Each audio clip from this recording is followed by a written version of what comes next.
manif, elle vient de se terminer à Rennes et ce qu'on peut dire d'ores et déjà, c'est qu'on était beaucoup plus nombreux que la semaine dernière parce qu'il y a des premiers chiffres qui annoncent 25 000 manifestants, c'est les chiffres à la hauteur du mouvement contre la réforme des retraites, donc c'est énorme. Par contre, la journée, elle a été marquée par un dispositif répressif totalement délirant, avec la matinée, avec des blocus de lycées qui ont été réprimés violemment, une action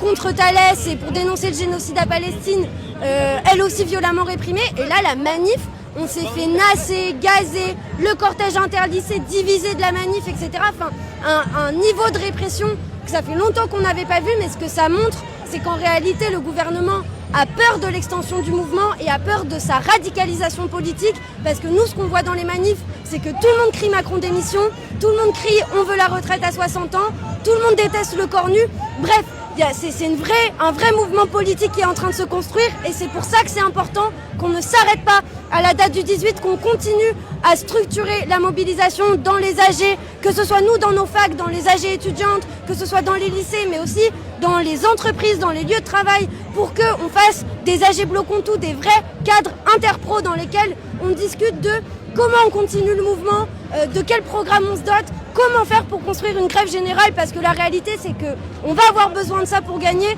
Donc continuons à nous organiser dans les AG, continuons à chercher à construire la grève. La réussite d'aujourd'hui, elle doit nous donner de la force et de la confiance dans le fait qu'on peut gagner, qu'on peut faire tomber Macron, qu'on peut obtenir la fin de la 5e République, du fric pour les services publics, la retraite à 60 ans, etc.